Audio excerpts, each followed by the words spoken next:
Mesdames, Messieurs, bonsoir et bienvenue dans ce numéro de votre émission préférée Idée. Aujourd'hui, Idée va vous conduire dans un nouveau concept, à savoir le concept AMA. Nous savons que dans les salles de formation aujourd'hui, on ne fait que parler de AMA, à savoir attitude, mentalité et action. En quoi ce nouveau concept, au niveau des formateurs, peut avoir d'action positive sur les formés? Nous, Africains, nous avons besoin de ce renforcement des capacités pour que nous puissions nous prendre en charge vis-à-vis de notre développement. Et pour décortiquer ce nouveau concept AMA, j'ai à ma droite Mawena Joseph. Il est coach en développement et croissance personnelle, c'est ça? Voilà.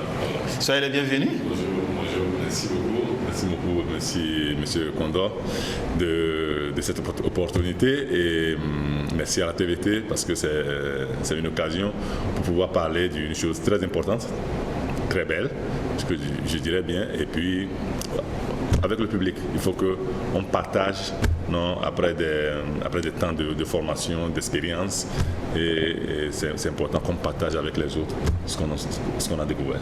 Merci beaucoup. Vous avez une fois entendu parler de AMA? AMA, oui. AMA, c'est le concept. C'est un concept qui a été créé, qui a été pensé après des études. Attitude, mentalité, action. C'est les trois là qui poussent un être humain à arriver au sommet, à arriver là où la personne voudrait arriver. Voilà. Merci d'avoir accepté notre invitation. Merci. Vous ne serez pas seul. Vous serez avec Soudokpon Robert qui est à ma gauche. Il est coach scolaire. Soudokpon, bonsoir. Bonsoir Monsieur Condor, bonsoir les téléspectateurs et merci à la TVT La Première et de mettre ce joli studio bien équipé à notre disposition pour que nous puissions éclairer. Le peuple a besoin des éclaircissements et le concept est bienvenu à moi et nous allons également parler de l'argent. Parler de l'argent parce que c'est grâce à l'argent que nous avons tout ce que nous avons ici, c'est grâce à l'argent que nous sommes déplacés. Donc c'est le thème est bien choisi. Je suis vraiment heureux en tant que coach scolaire parce que les parents ont encore mis de la fortune dans les études cette année. Merci de nous avoir invités. Oui, en tant que coach scolaire, vous avez une fois entendu parler de l'AMA? Oui, j'ai déjà entendu parler, nous avons animé même des émissions, AMA, Attitude, Mentalité, Action. C'est une fête de succès, de changement de mentalité, d'attitude. Que la prophétie soit réalisée, c'est à travers du changement de mentalité et nous pensons que nous sommes sur la bonne voie et nous sommes écoutés et nous continuons d'être écoutés et déjà on a des résultats, les réactions des gens et ça fait que ça nous encourage à continuer. Et pour que d'autres coachs aussi rentrent dans la danse, pour que cette prophétie soit réalisée et que l'Afrique reprenne son statut sur le plan international. Est-ce que vous pensez que dans ce monde dominé par la technologie, nous avons besoin d'un concept qu'on appelle concept AMA? Oui, la technologie, oui. Ici, nous prenons par exemple quelqu'un qui a son iPhone 7 ou qui a des applications les plus récentes, mais n'a pas cette mentalité de réussir. Et par exemple, le WhatsApp. On commercialise avec le WhatsApp. Mais certains, par exemple, prennent le WhatsApp, c'est juste envoyer quelques messages à des gens, des choses qui n'apportent pas. Donc, quel que soit le domaine, quel que soit le niveau, quel que soit la technologie, le siècle dans lequel nous sommes, c'est attitude, mentalité, action qui détermine le succès. Coach Mawena, l'Afrique a-t-elle besoin de AMA? Oui, l'Afrique a besoin de AMA. N'importe quel être humain, africain, européen, asiatique, avec le concept AMA, arrive vraiment à se surpasser. Je rappelle que l'AMA, c'est un nouveau concept et qui nous renseigne sur les comportements que nous devons avoir vis-à-vis de nous-mêmes à travers nos attitudes, vis-à-vis de nous-mêmes à travers nos pensées et encore vis-à-vis de nous-mêmes par rapport aux actions. Et on ne va pas s'arrêter là, coach Mawena, on va parler de AMA et l'argent. Voilà. Aujourd'hui, on respire, on mange, on boit, on jure et on ne rêve que par rapport à l'argent. Est-ce qu'à travers la main, on peut trouver des clés pour pouvoir être en contact avec l'argent? Allons réellement sur le thème argent. L'argent, j'ai amené ça, notre beau billet de 10 000, non? Et bon, ça aussi, qui connaît, donc notre beau billet de 50 €, voilà. Et c'est ça. Donc quand on parle de argent, tout le monde va sur ça, voilà. Mais ça, c'est pas l'argent. Ça, ce n'est pas? Ce n'est pas l'argent. Pourquoi? Ça, c'est des papiers. Ça, c'est des papiers qu'on échange. Donc, je donne à quelqu'un, quelqu'un me donne d'autres papiers. L'argent, quand on parle de l'argent, souvent quand on parle de l'argent, c'est comme un tabou. Quand on parle de l'argent, c'est comme si l'argent est une malédiction. Les gens ont l'habitude de critiquer les gens qui sont riches. Les gens ont l'habitude de malédire des gens qui sont riches. Les gens ont l'habitude de regarder mal ou bien de voir mal les gens qui ont de l'argent. L'argent, quand on dit que c'est un papier, parce que c'est clair que quand tu as l'argent, parce que tu as eu le succès, c'est important que nous sachions que l'argent n'a pas de respiration, l'argent n'a pas de pied pour marcher, l'argent n'a pas de cœur, ok? Donc c'est l'être humain qui possède l'argent, qui a le poumon, qui a la respiration, qui a l'intelligence, qui a la conscience, ok? Donc là, je dis carrément que l'argent, c'est la personne qui possède l'argent qui peut être mauvaise ou qui peut être bonne. Oui, tout à l'heure, vous avez dit que les billets ne sont pas de l'argent. Ouais. L'argent, c'est quoi, juste? L'argent, quand on va sur la définition même du succès, le succès, c'est la réalisation progressive d'un idéal qui vaut la peine. Le succès, c'est la réalisation progressive d'un idéal qui vaut la peine. Donc souvent, quelqu'un qui a le succès, on le voit souvent que c'est quelqu'un qui a l'argent. Okay? C'est quoi l'idéal? L'idéal, c'est une idée dont je suis amoureux. Donc quand j'ai une idée et j'en suis amoureux et j'ai la passion de cette idée-là que je développe, c'est là, non, que j'ai mon idéal. Et l'idée que je développe, c'est l'idée qui est l'argent. C'est l'idée qui est? C'est l'idée qui est l'argent. Parce que quand moi je termine ça, j'ai besoin encore de développer mon idée pour en avoir encore de papier. Aujourd'hui, même on ne te donne même pas de papier. Donc on va sur l'ordinateur, on frappe des chiffres, des nombres, et puis bon, tu as ton argent. On rentre au guichet, et puis on retire des papiers et qu'on va échanger avec les autres. Moi personnellement, les cartes de crédit, je n'utilise pas. Ça c'est une carte donc, bancaire. Ça, c'est une carte bancaire, mais moi, je l'utilise, c'est prépayé. Ça veut dire que je n'utilise pas de carte de crédit. Parce que là-bas aussi, j'ai développé ce qu'on appelle intelligence financière. Donc, on va en parler. Parce que c'est tout ça qui fait que quelqu'un peut avoir sa liberté financière. Voilà. Bon, en conclusion, vous dites que l'argent, c'est l'idée? C'est l'idée. C'est l'idée. L'argent, c'est l'idée que j'ai. C'est l'idée qui fait que quelqu'un a son argent. Aujourd'hui, on a Facebook, qui a commencé avec 5 000 $ de financement. C'est ce qu'on appelle des sociétés de garage. Aujourd'hui, quand on prend ces 4 000 milliards de dollars, Facebook, on ne l'achète pas. Donc c'est l'idée de Facebook qui est l'argent. Donc ce n'est pas les papiers. Sur de quoi? Oui. Bon, c'est les idées. Maintenant, il faut symboliser les idées. J'ai mon idée, il y a un besoin, j'ai développé une idée pour satisfaire ce besoin. Au retour, on me donne de l'argent. Et ça peut être une maison, ça peut être un papier comme ça que nous utilisons. Donc c'est la finalité et cela me sert maintenant à arranger ma vie. Donc l'argent, c'est ça, c'est les idées, mais symbolisées par le papier. Parce que quand je donne mes idées, c'est comme je vends mes idées, il doit y avoir un retour. Avant, il n'y avait pas l'argent, qu'est-ce qu'on faisait? C'est du troc. Voilà. Il y a ça aujourd'hui. Voilà. Il y a des marchés, tu vas sur le marché, tu amènes quelque chose, tu prends quelque chose d'autre. Donc c'est l'idée. Maintenant, mon idée me permet de vivre, me permet d'avoir quelque chose au retour et pour prendre soin de ma famille et les autres. C'est ça aussi. Autrement dit, ceux qui sont riches, c'est ceux qui ont de belles idées. Oui, c'est ceux qui ont de belles idées. Quand nous prenons la pensée humaine, ce que je pense, c'est ça qui détermine ce que je suis sur le plan financier. Je donne l'exemple de 2 cultivateurs. Il y a M. Kodjo, qui est un cultivateur, il maîtrise l'agriculture, mais il a l'idée de subvenir juste aux besoins de sa famille, quelques proches.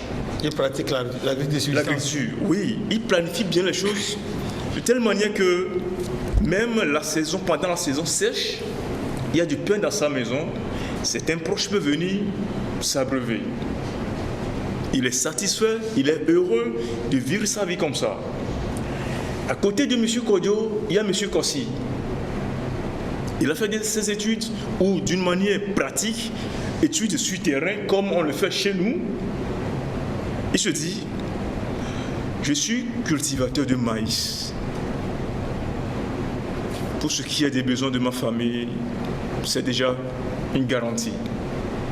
Maintenant, dans ma région, des gens ont besoin de moi.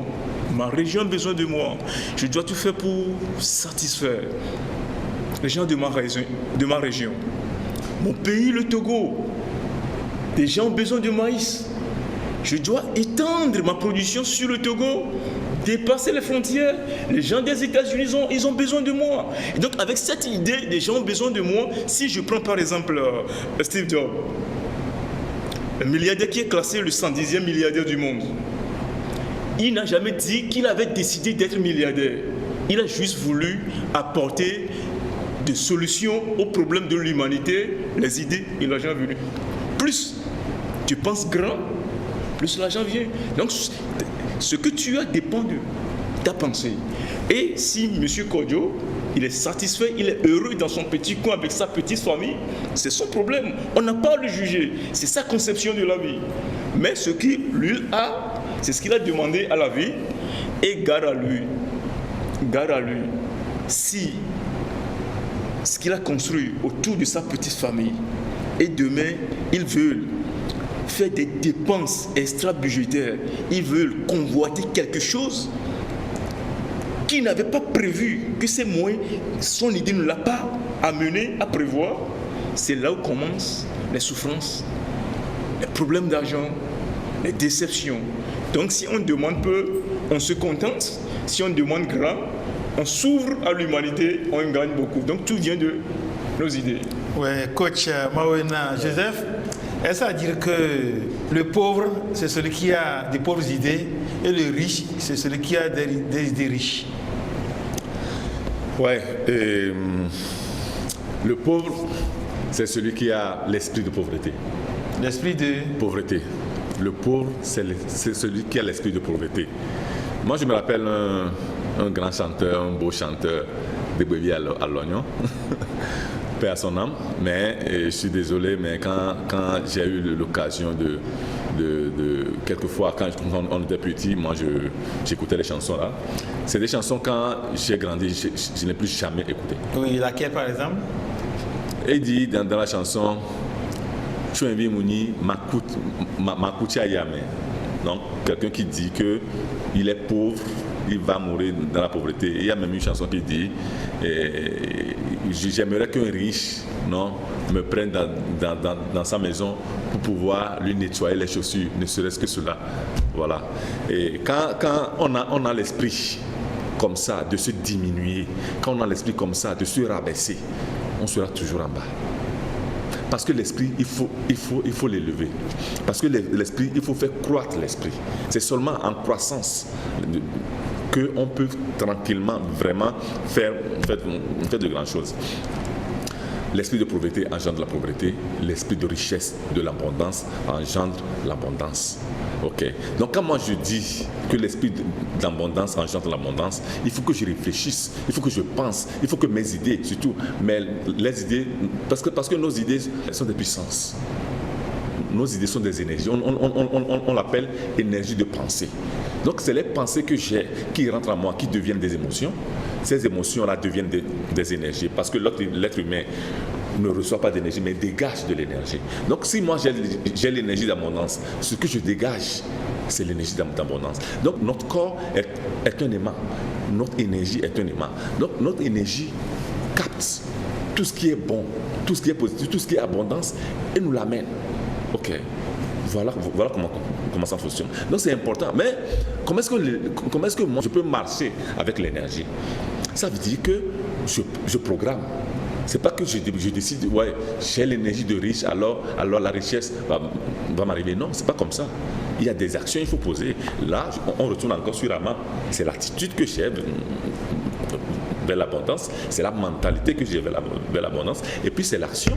Quand je passe à l'action, ça veut dire que j'ai un projet, ça veut dire que je dois avoir des stratégies. Tous les jours, je dois mener des actions. Petites actions, parce qu'on n'a pas besoin de grandes actions pour pouvoir le faire, de petites actions, et jusqu'à ce que j'arrive à mon abondance. Mais ça veut dire que tout ce que je fais, je dois le faire dans l'abondance. Et dans l'abondance, qu'est-ce que je mets? Je mets tout ce que j'ai autour de moi. Parce que tous ceux qui ont l'abondance dans leur vie, c'est des gens qui ont pensé mettre beaucoup de gens à l'aise. Nous, ce que nous avons comme récompense dans notre travail, c'est d'avoir servi les autres. Donc, tous ceux qui sont riches, c'est des gens qui ont décidé de servir les autres. Donc, les idées que je vais chercher, ce n'est pas des idées que je vais cueillir une mangue tout seul et manger. Ça veut dire que je vais cueillir des mangues. Certains peuvent me suffire, mais les autres, je vais voir qui en a besoin, qui n'a pas le temps d'aller cueillir la mangue. Ok, donc la personne là vient chez moi et achète la mangue. Ça veut dire que j'ai donné service. Voilà, c'est très important que nos services, ce que nous offrons, captent réellement ou bien donnent réellement aux autres des opportunités aussi d'en bénéficier. Celui qui veut devenir riche, la personne doit avoir, ou bien celui qui veut avoir l'abondance, la personne doit avoir dans la tête de donner l'abondance aux autres. Si je décide d'avoir l'abondance tout seul, ça ne marche pas. Il faut que je pense que pour avoir l'abondance, je dois tout faire pour que les autres qui sont autour de moi, mes employés, même les gens de la famille, les gens du pays, quelqu'un qui vient, qui a besoin de mes services, il a mes services. Voilà. Parce que nous gagnons en donnant des services aux gens. Bon, voilà. Si on veut étendre ces idées à l'échelle continentale, est-ce qu'on peut dire que c'est parce que l'Afrique pense à elle seule, elle ne pense pas aux autres, qu'elle demeure toujours à la traîne, ou bien ce sont les Africains qui sont égoïstes en pensant toujours à eux, qui n'arrivent pas à satisfaire les autres? C'est pas que les Africains sont égoïstes, ça fait partie de notre éducation, système d'éducation. Moi je vois mon enfant de 8 ans, donc moi qui vis à Milan, donc mon enfant de 8 ans, déjà au cours primaire, ils font des travaux de groupe. On les oblige à travailler en groupe. Ça veut dire que quand ils grandissent, ils ont déjà la mentalité des gens qui travaillent en associé. Mais en Afrique, souvent, ça ne fonctionne pas. Parce que c'est clair qu'il y a des choses que je ne peux jamais dans la vie, personne ne peut jamais le faire à ma place, mais seul, je ne peux jamais le faire. Donc j'ai besoin des autres, donc j'ai besoin de partager, j'ai besoin de regrouper les gens autour de moi. Ça veut dire que j'ai besoin de donner confiance, enthousiasme, concentration, tout ça là aux autres. Avant de remettre la parole à M. Soudou Port-Roubert, et actuellement dans nos services, quand on prend l'administration, on a l'impression que les relations interpersonnelles sont rares et que c'est la méfiance qui a pris place. Il est difficile de voir Kodjo et Kossis s'associer sans qu'on ne cherche à savoir, mais toi tu as quoi avec lui, en train de discuter avec lui? Est-ce qu'il est de ton ethnie? Est-ce qu'il est de ta région? Est-ce qu'il est de ton bord? Vous voyez, est-ce que ça peut nous permettre de clore notre dynamisme dans le développement?